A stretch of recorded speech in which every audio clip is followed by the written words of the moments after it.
One of the things we are part of is an 8-county EDC group from here up to San Joaquin County. We're, I believe, the only group that actually goes out of state to recruit business interests. So we attend industry trade-related conferences, but also we meet with developers and site selectors around the country and say, hey, this part of California is open for business. That was Richard Chapman, President and CEO of Kern Economic Development Corporation. Richard Chapman was appointed President and CEO of the Kern Economic Development Corporation in November of 2006. Chapman's previous positions included Executive Director of the Buckeye Valley Development in Arizona and Vice President for the Economic Development Council of Seattle and King County. Chapman holds a bachelor's degree in finance from Georgetown University and a master's of business administration and international marketing from American University. Chapman hails from Pinehurst, North Carolina, the golf capital of the world. I sat down and spoke with Mr. Chapman of the EKEA, and what was interesting was how involved they are in kind of collating the various industries and professions here in Kern County. We spoke a little bit about all the development that's going on in East Kern, the Hard Rock Hotel and Casino that's going to be breaking ground here shortly, and from what he said, hopefully up and running within the next 18 to 24 months. And then ultimately other future business opportunities or for economic development here in our county. Some of the interesting and key statistics that we learned, or that I learned at least from our discussion, was that 70% of the oil and renewable energy in the state, 60% on the solar and 70% on the oil and gas. Number 1, largest wind project in the U.S. Number 3, and as far as the largest solar farm in the U.S. Number 13 in oil-producing county in the nation. 3 in agricultural production nationwide. Over 50 major distribution centers, and the list went on and on. So anyone interested in seeing what the Kern EDC is doing to promote business in our community, I encourage you to take a listen to this episode. Welcome back to the Our 2 Cents podcast, the show where your local professionals sit down with an array of guests to hear their story and impart some wisdom for both business and life-improving skills. This is your place to hear business and community leaders discuss relevant topics that matter to you. All right, and welcome back to the Our 2 Cents podcast. My name is Kyle Jones, and I am happy to have in studio here today our guest, Richard Chapman, President and CEO of Kern Economic Development Corporation.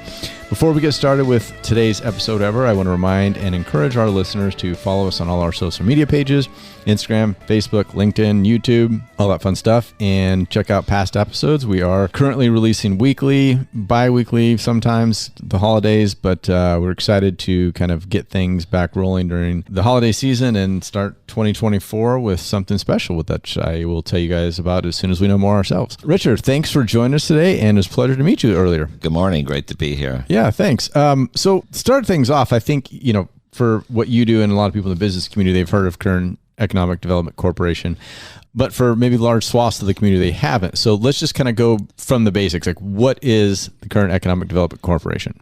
Well, great question. We are a nonprofit, 501c6, and our charge is basically to promote and cultivate Kern County's boundless opportunities for business. So what does that mean? How does our organization, where's the rubber meet the road? What is our mission and vision, and how does that involve the community? And one of the key things to remember is we are a three-pronged organization in terms of our supporters are not just business, but government and education.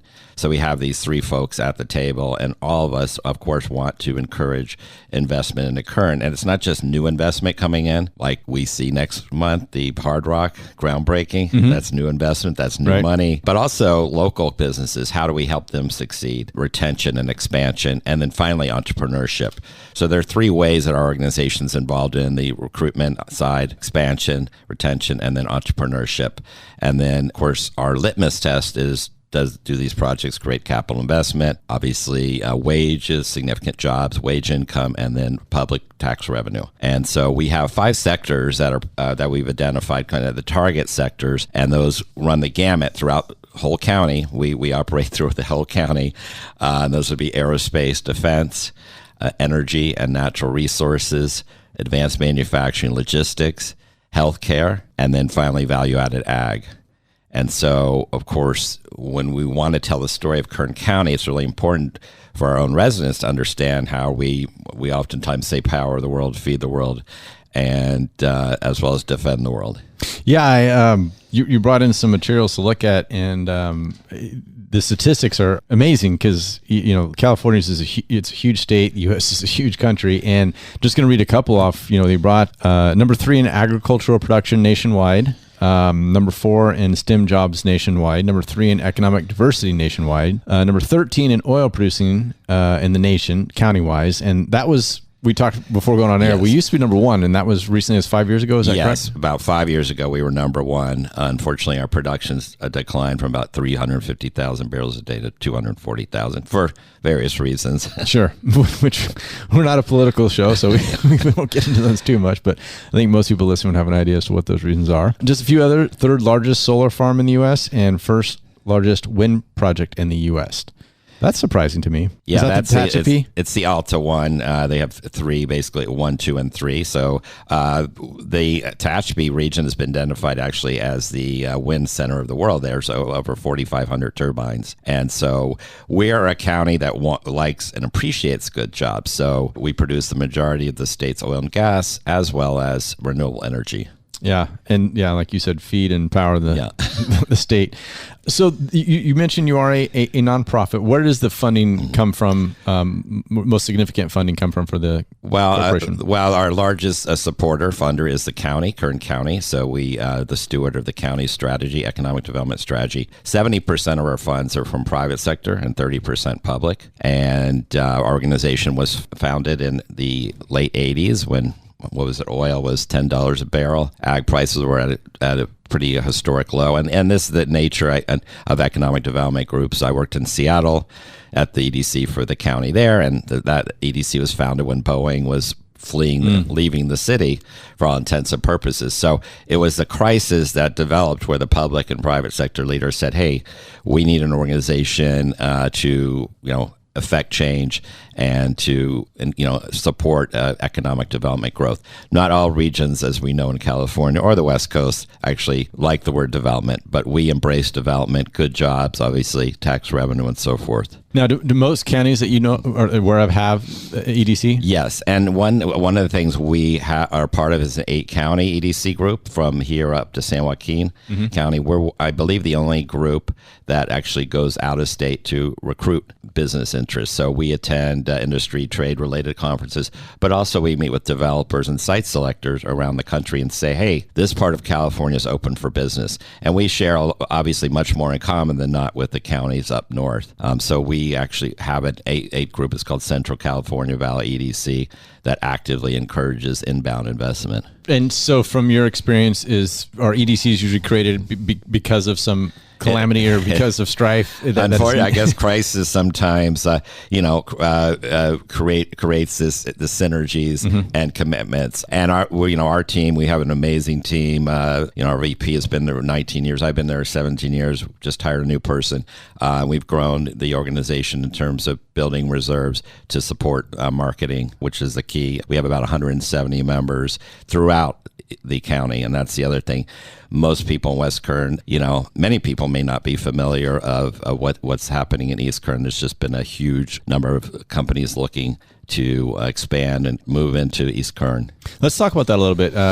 Because it's kind of out of sight, out of mind a little bit. But what is going on in East Kern that you can share with us today? So one of the things we, when I first started my job, there was somewhat of a perception, hey, you guys great in West Kern, but what about East Kern? So we started the East Kern Economic Alliance, which actually we meet every other month.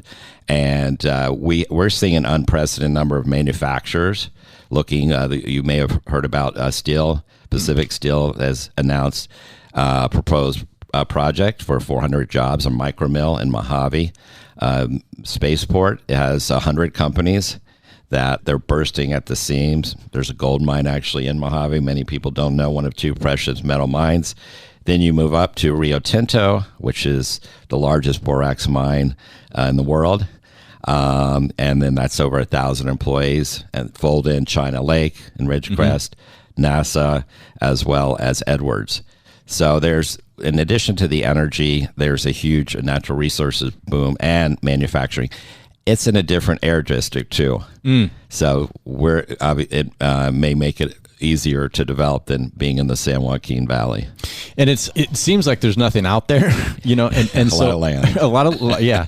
So are we going to see residential development? I don't want to say strip malls, but some type of other commercial development to kind of support. Tehachapi is really booming. You see significant projects, master plan communities, and that is the thing we're seeing with these large projects moving in. People will obviously want to live closer, kind of that live, work, and play aesthetic. And you're seeing in terms of hotels, Ridgecrest, significant growth there. And, Mojave is only an hour away if we got in the car right now. So that's the other thing. It's about drive time. Mm-hmm. And so much like when we're in LA, I tell folks we're 100. Never say you're 100 miles because they think that's 5-hour drive. Say you're 100 minutes. So this is the thing we're trying to help bring East and West Kern together, because a lot of the innovation in East Kern is actually not as dependent on the state regs, state support. It's actually federal support.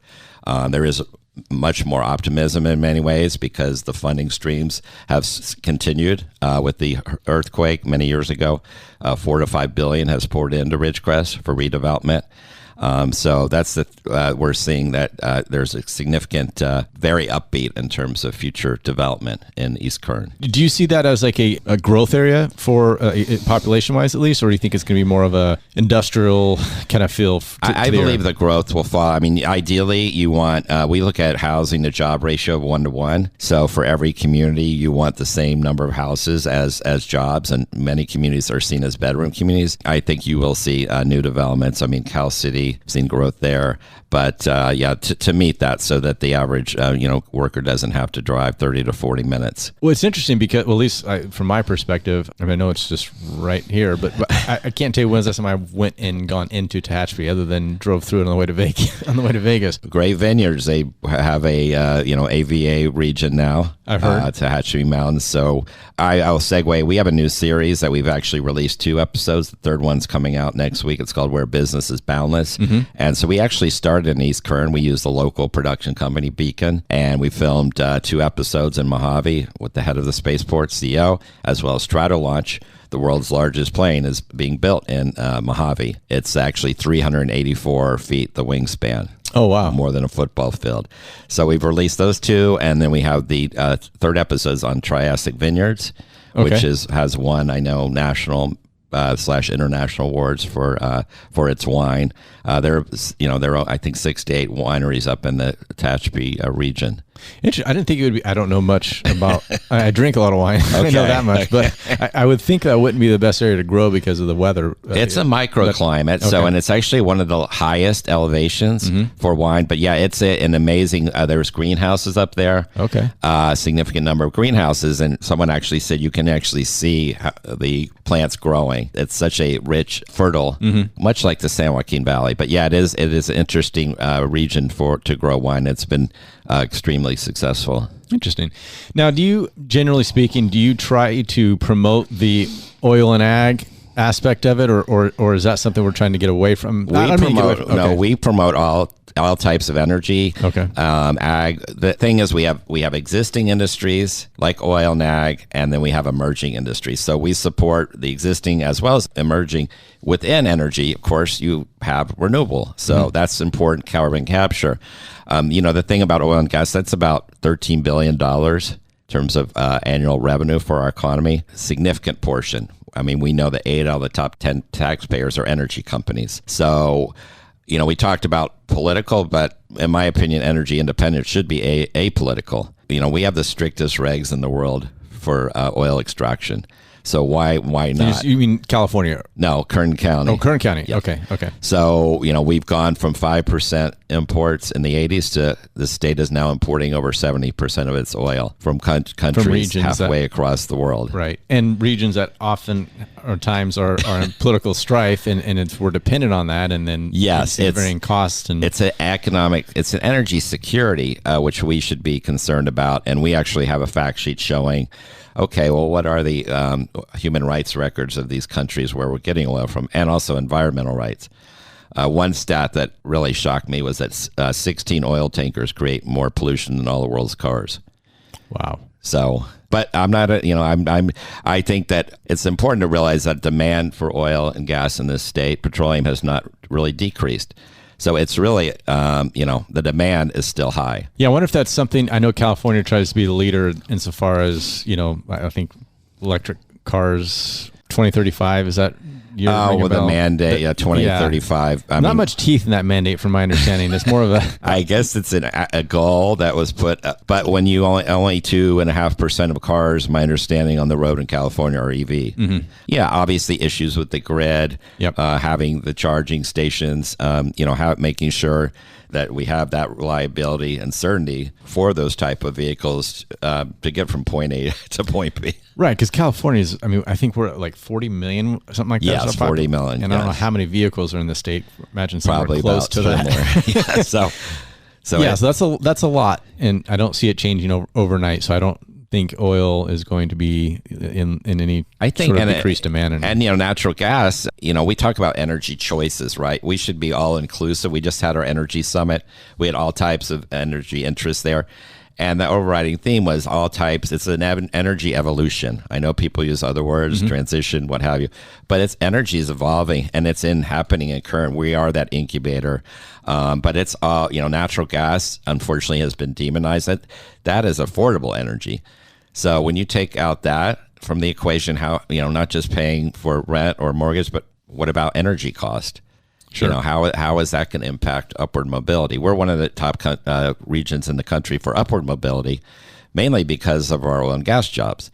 So you take that out, and then how does the economy be sustainable if we take out a significant part of what has created the growth? Sure, and if you look at oil just by itself, a lot of people think, well, gasoline or whatever, but look in this room, look in your house. Yeah, everything's made of everything. Interesting. Borax too. Rio Tinto, your phone, the screen is borax in it. It would actually crack because of the heat. Without that mineral, your phone would not, if it's not already cracked because you dropped it, it would be, it would not be, sustainable without that borax chemical. So, great point. Medical devices, even electric cars have, guess what? Petroleum in them. Right.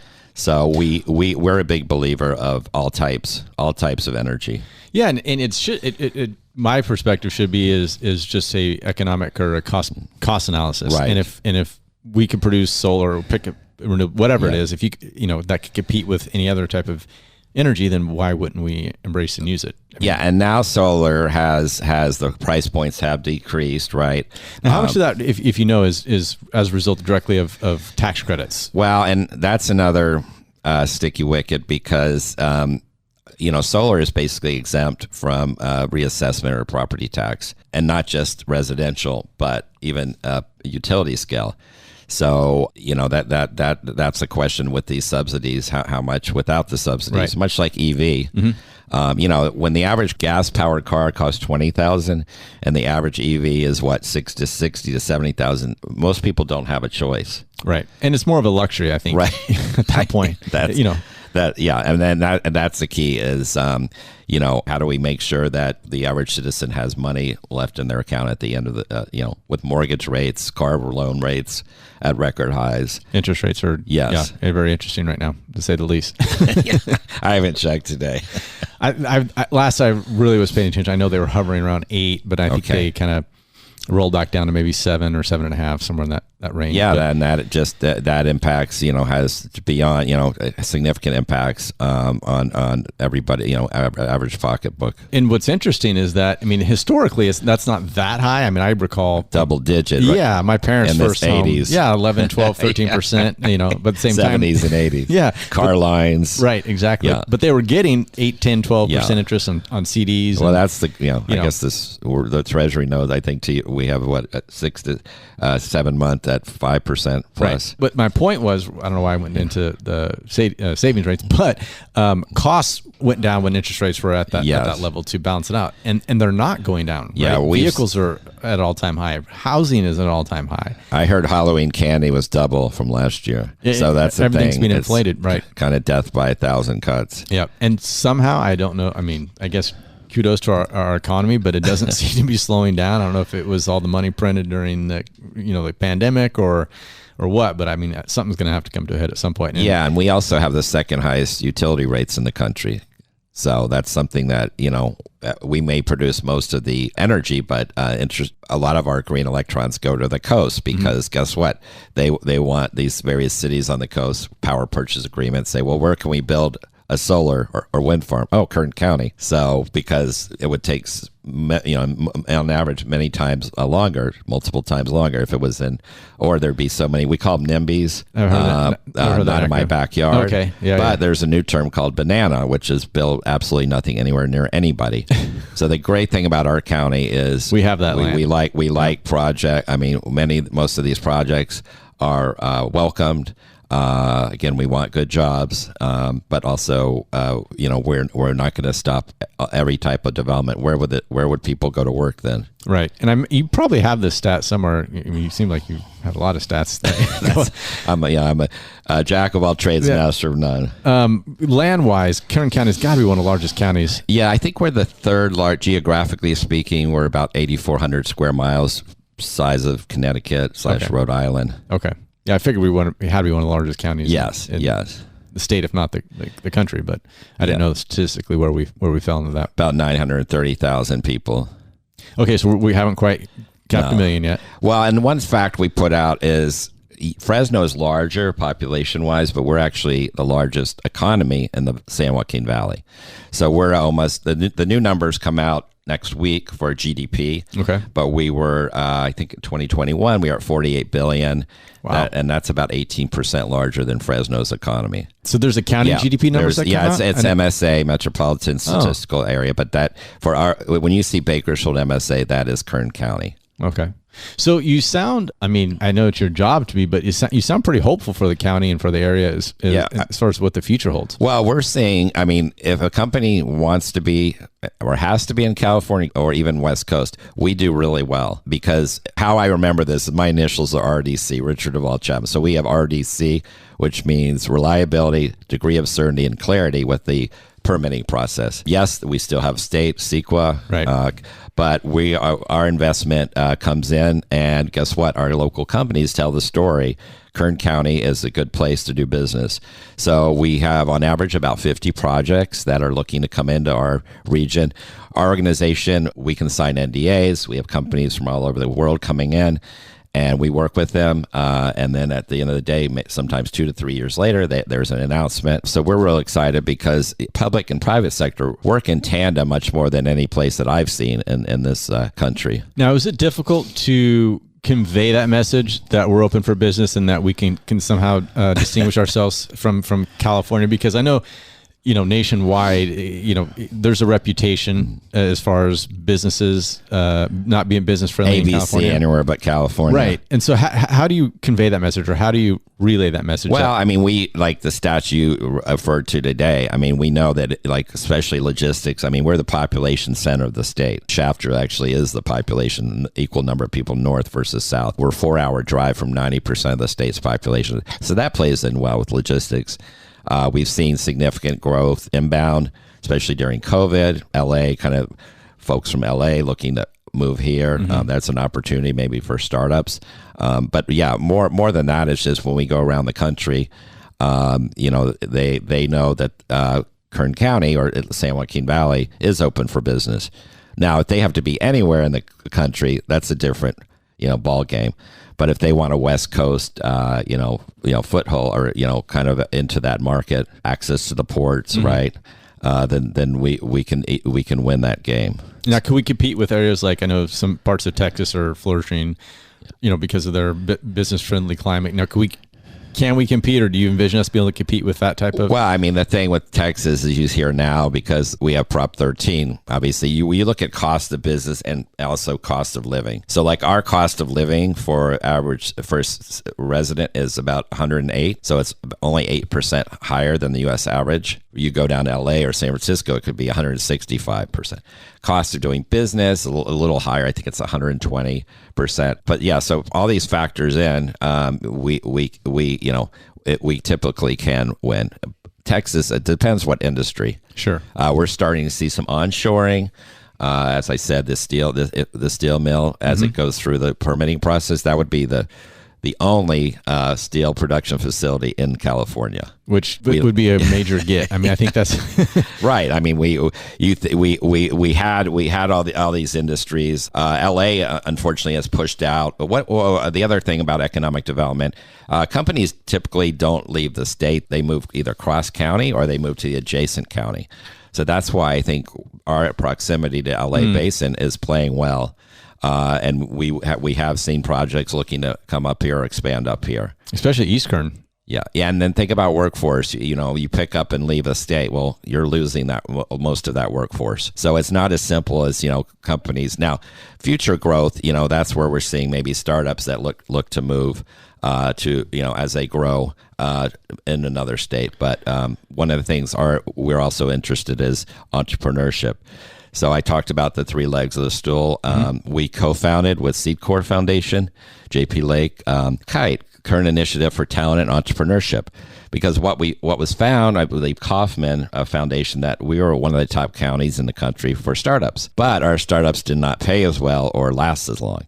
So with Kite, it's about having a resource compass, funding, potential funding streams, spaces, guidance, and talent. To help kind of ensure success long term. So that's one thing we based on the knowledge that 90% of net new jobs are created from young firms less than 5 years old. Wow. So much like 80% of job growth are from companies already in our backyard, we know that 90% of net new jobs are from startups. Now, is tech a field that kind of are targeting or like to see develop further? And I think the tech, given that we're the energy capital of California, and also look at our value-added ag, that's tech. Look at the processing, right? My daughter was disappointed that she thought baby carrots just came out like baby carrots. No, there's a value-added processing, right? So we're focused on, especially on the energy side with the carbon capture projects. You hear with there's a CREL, California Renewable Energy Lab at KCCD, BC, and then CSUB announced the Lawrence Livermore in terms of developing an agreement as well as lab space. Okay. We need, as the stars are aligning for education to create startups that will end up creating new companies beyond the initial startup. So we're seeing that kind of much has happened in other communities, other regions. You're seeing this R&D translate into startups, that commercialization or tech transfer. It's exciting to be part of that. And would you say that's pretty new development or something like 3 to 5 years? Yeah, well, we're seeing in terms of the that not just going from white papers to actual companies. Yeah, we are seeing that type of good chaos occur. Okay, so we haven't seen the benefit of it yet, so to speak. It's in its infancy. Would that be? Yeah, a lot of these, especially the clean tech development. Okay. Now you mentioned something earlier, and I wanted to touch base on because I think it's pretty exciting. Is the Hard Rock?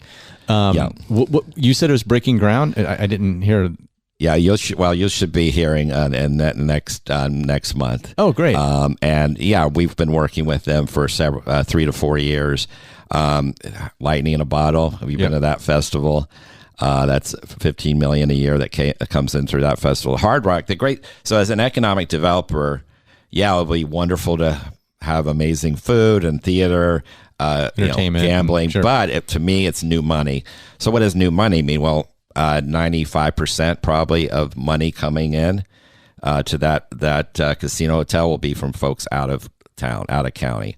So that new money has a significant impact. You can imagine if the casino was not there, hotel, that money would not stick in our community. Lightning in a Bottle. Are you familiar with the it's basically every Memorial Day weekend. That's 200 to 300 bands by Buena Vista Lake. Oh, okay. That brings in about $15 million a year, and 98% of people that come are from out of county. That's new money. Yeah, so we have to look at that. We haven't, whenever you look at various economic engines, is it just local people spending money that would be spent anyway in the economy? Got it. Or is it new money, kind of that infusion that really, creates significant tax revenue, jobs, and the like. Okay, and then when is that expect to be open? I believe it's 18 to 24 months. Okay, so that's pretty quick, actually.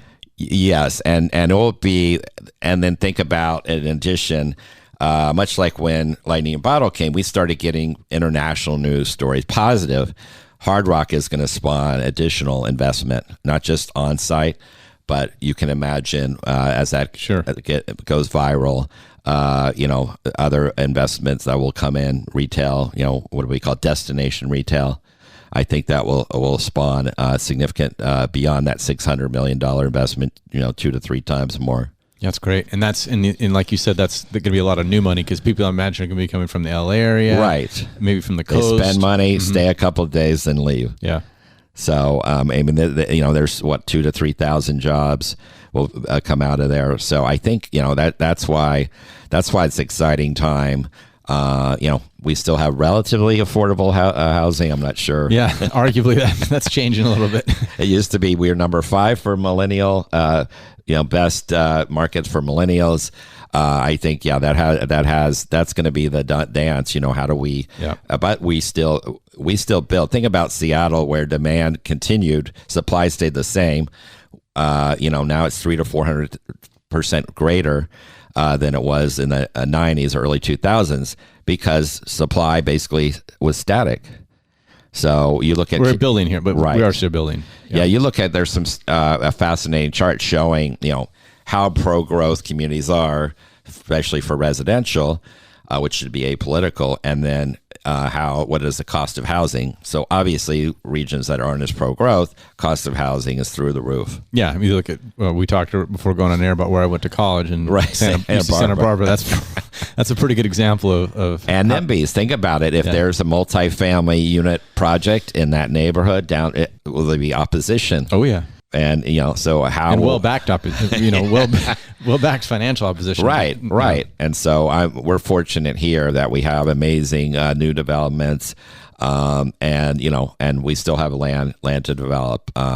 So it is great to have that live, work, and play ethic really happening in Kern, not most of the state. Do you see long-term water being an issue with all this development and growth? Well, the biggest issue now is power. Okay. And actually, that's not just local, it's national. So workforce, we look at site selection factors. What do they look at when they come into a community? And it was always workforce, right? Skilled workers, skill sets that these employers need. But now, for the first time ever, power availability is tied. And so we have projects which maybe took months for power, could take years. So that's going to slow down growth and development. So yes, water, but I think power now has emerged as the number one inhibitor, to potential to investment. And that's not just local. That's something nationwide you're seeing or hearing about. Yes. Okay. Now, who would you say is, because again, I've heard of Kern Economic Development Corporation. I know some people involved with it. I looked through your pamphlet. Our market overview. Yes. Yeah. And of course, everything in here is, pillars of the community. But someone listening to this episode and hearing about Kern EDC for the first time, who are you speaking to or who would get the most out of this as far as getting involved, learning? Well, and we have AE News, so we put it out. We have KernEDC.com, but we push out news. We're very LinkedIn. That's how I promote the region.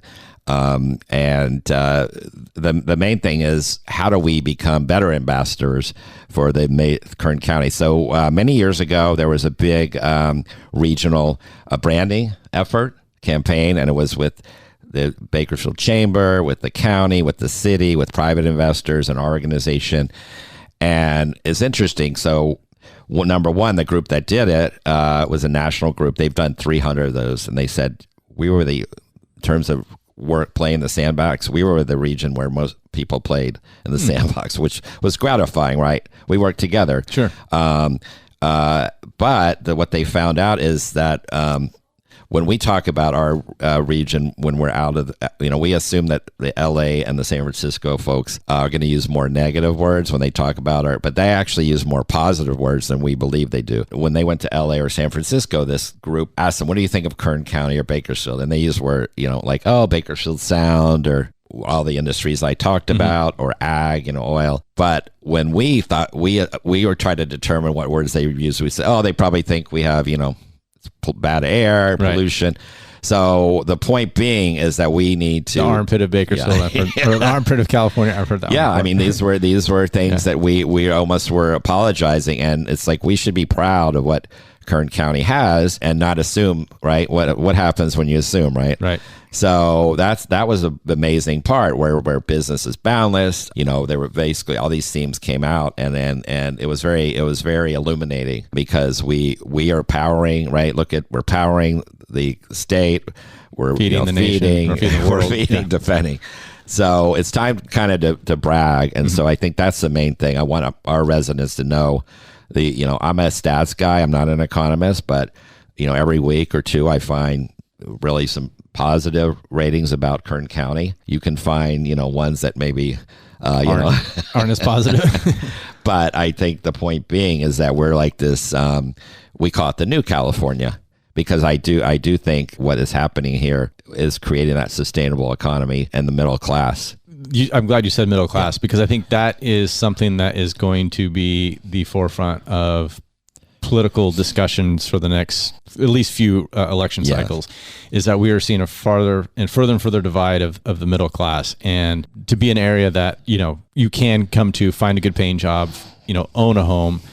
That's going to be like, you see, I don't know if you follow Robert Kennedy Jr.'s campaign for president, or I know he's had a couple of town halls, but yeah, but not endorse him or anything in particular, but he's focusing on exactly that. Like, why are we having this middle class that used to be so robust, and that's what defined our country, and it's just getting disintegrated everywhere. Yes, and that's what keeps me up at night, because as I mentioned, there was a study by Harvard University saying we were number one for upward mobility.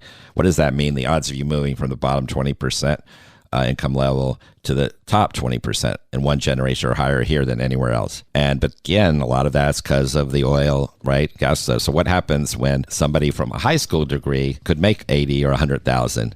When that industry goes away, what will they do? And that's why we are huge advocates for Voc Tech, because another hat I wear is I am the exec director of our foundation. Our foundation co-hosts the Career and STEM Expo at CTEC. Have you been to CTEC, Career and Tech Ed Center? I have, and we had Brian Miller, is that his? Yes, the principal. We partner with the high school district. We had 4,000 kids. They have 38 programs, 130 employers in April. We wanted to highlight there's different pathways, right? So if you're it's not always you've got to go to college. You got to right. I mean, especially now with the cost. I mean, when I went to college, it was $10,000 a year. Yeah, not anymore. Now it's 70. Yeah, as I can test from my daughter. I mean, UC Santa Barbara, great school. I think my quarterly tuition there was, I was trying to remember back, but is either $3,500 or $4,500. I graduated in 1988. Yeah, I was 99. Yeah. So we see that these students, and what else are we doing? We have a program called KIC, Kern Intern Connection. So we actually, last summer, Bank of America gave us a grant to fund internships with local manufacturers and these kids that have just graduated out of CTEC or ROTC. So what better way to put them into an internship? Internships, paid internships, are the number one attribute that employers are looking for. So that was really exciting to create that. Another way of saying, look, we have some of the robotics engineering, I believe, is the most highly rated program of that kind in the country. At CTEC. Yeah. We even had, so our goal was to connect the dots. So we had the kids from here, robotics engineering, go out to Spaceport for a day and meet with them potential employers. So there's so much here, and a lot of these kids, every 90% say, I want to be a professional athlete, and you're like, well, everybody does. Yeah, sure. I want to be a golfer like your grandpa. My grandfather was an amateur golfer. I mean, I can't even break 80. He had 9 holes in one. And an albatross, an albatross. Yes, double eagle. There you go. Yeah. You must have had one. No. But this is the thing that is so, we know that like plumbers, electricians, these are jobs that have, the workforce kind of is grayed out, right? There's huge retirements, and these jobs are open. Engineers, by the way, make more here than any place in the country. Same for pharmacists. So why don't we introduce these kids to these potential, they have healthcare pathways, logistics, robotics, a bank, so that is one of our big areas, emphasis of Voc Tech, Career Tech Ed, as creating that upward mobility. I couldn't agree with you more. And every time I get a chance, and I'm glad you brought them up, I try to mention that facility out there because I was blown away when I went out to visit it. 95% of people have not been in there. They probably don't even know it exists. And so that's why I try to, anytime I can mention it, I'm so impressed with it. Any business I talk to, I said, we'll arrange the tour, and Brian and his team, they'll roll out the red carpet. Yeah, they did, and then we've also done a seminar over there. I did one with Garrow over at MoneyWise, which I'm sure you know. You've been on the radio show there probably hundreds of times. But Garrow and I did a seminar. I was talking about estate planning from my practice, and he was talking about as a financial advisor. And they opened up that facility for us, let us use one of their auditorium rooms. All their tech equipment. They let us use it. We put on a great seminar for.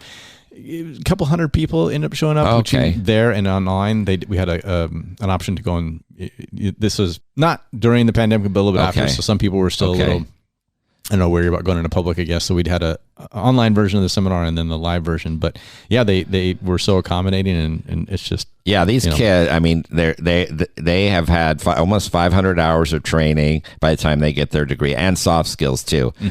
Tech skills, great, but they can actually look you in the eye. The quality of work is unbelievable. I mean, our kick, it's Kern Intern. They came up with the name and designed the logo. These were 16 to 17-year-old kids. That's great. And it was really, so I'm a lot more optimistic. Millennials got a bad rap. Now it's Z generation, but every time I go there, I'm as much as there's doom and gloom about, other generations, I'm very, enlightened by them, and just, we hire interns out of those programs too. Yeah. I actually, over the summer, they had a entrepreneurial introduction summit. They had a summit. Yes. Yeah. I sent my daughter, she's a freshman at Stockton. I sent her. Angel Cottrell over there, I know does amazing work. Just to expose her to that. Cause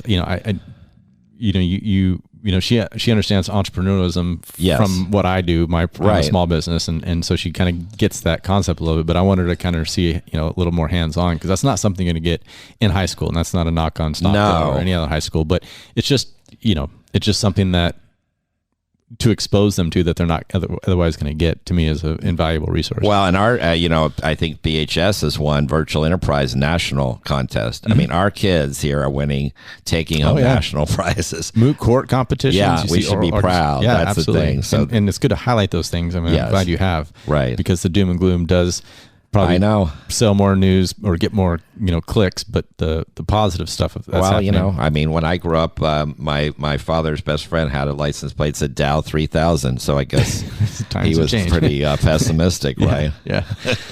Richard, I thank you so much for the time coming in. It was very enlightening. And if someone wants to get on your news feed and kind of just start to understand what it is that you guys do and make that part of their resource, how do they do that? KernEDC.com, and on the homepage, you're going to see subscribe to the newsletter. We have about a 60% open rate. Okay. So we put out stories. We are not going to saturate or, when the news stories come up that we think should be of interest to the populace, we push them out. So it's exciting to help tell the story of Kern County. I mean, we have a lot to be proud of, but also, as we said, next generations. I'm very, heartened by what I think the future of Kern County will be and can be. Yeah, I agree with you. We are, we do have a lot to be proud of, but we actually have a lot to do. Yes, and so it sounds like you guys are doing that, and I sure appreciate it. Thanks for your time today. Yeah, it's a pleasure meeting you.